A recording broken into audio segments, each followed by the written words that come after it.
서울의 강변북로와 파주시 문산읍을 연결하는 서울-문산 고속도로. 총 연장 35.2km에 총 사업비 2조 3천억 원 규모로 투입되며 개통이 완료되면 파주에서 서울까지 10분가량 단축될 것으로 예상되고 있습니다. 국토부는 이 고속도로를 GS건설 등 10개사로 구성된 주식회사 서울-문산 고속도로에 맡기는 민간 투자 사업으로 추진하고 있습니다. 당초 2006년 착공을 목표로 추진됐지만 10년이 지난 지난달 30일에야 기공식을 개최하고 본격적인 시공 절차에 들어갔습니다. 하지만 고양시와 파주시 모두 주민들의 반발이 적지 않습니다. 고양시의 한 마을의 경우 공항철도가 지나가면서 마을이 이미 갈라져 나간 상황인데 서울-문산 고속도로로 인해 또 한 번 갈라질 위기에 처했습니다. 주민들은 오랜 시간 동안 수건 사업으로 추진됐던 도로도 막히게 생겼다며 울분을 토합니다. 서울 문산간 고속도로가 이 기존에 다니시는 길 위로 이렇게 나게 돼 있어요. 그렇게 되면 저희들이 서울 문산 고속도로를 저희가 관통해 갈 수 없기 때문에 길이 끊기게 되죠. 주민들은 지하화를 통해 도로를 내달라고 요구하고 있지만 이곳은 성토 방식으로 공사가 추진되고 있습니다. 흙을 쌓아 도로를 건설하는 성토 방식은 공사비가 저렴한 반면 마을 한가운데를 가로지를 수밖에 없는 구조.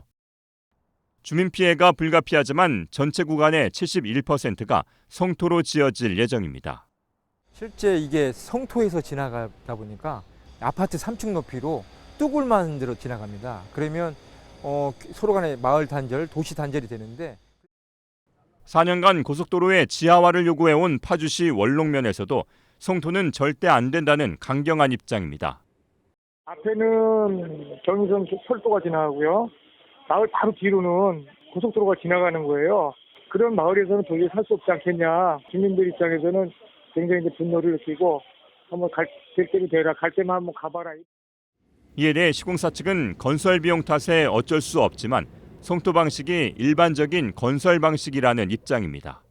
교량으로 하면 차이는 많죠. 예. 교량이 좀 많이 비용이 좀 건설 비용은 좀 훨씬 높으니까요. 일반적으로 다 그 성토로 가는 게 이제 도로 건설할 때 좀 주로 사용하는 방식입니다. 서울-문산 고속도로 건설의 가장 큰 쟁점이 되는 곳은 바로 이곳 국사봉 구간입니다.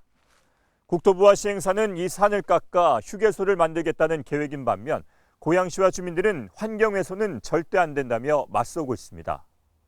꼭 하려면 교각을 해가지고 소음, 분진 대책을 세우고 국사봉 터널을 하고 그다음에 마을 주민들에 대한 피해 대책도 강구해주고 이렇게 해야 되는데 거기에 대한 아무런 주민들의 의견을 수렴한 적도 없고 노선이 어디로 간다고 설명해 준 적도 없고. 환경부에서는 일단 고양시와 주민 의견에 손을 들어줬습니다. 국사봉을 보전할 수 있는 방안을 수립하라며 환경 영향평가를 조건부로 승인해 준 겁니다.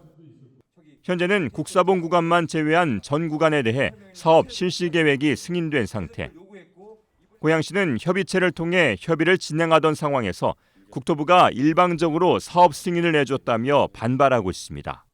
일반 조그만 도로도 아니고 8m, 9m, 10m 고성도로 올라가는 도로를 건설하면서 인접지역 주민들하고 그런 역량이 있는데도 불구하고 어떤 의견을 들어보지 않고 무조건 사업을 시행한다는 것은 타당하지 않은 사례로 볼 수 있다고 봅니다.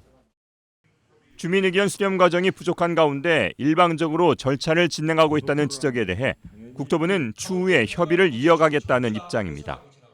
고양시가 요구하는 거, 그 지역에서 요구하는 것들을 이제 하나하나씩 풀기 위해서 실무자들이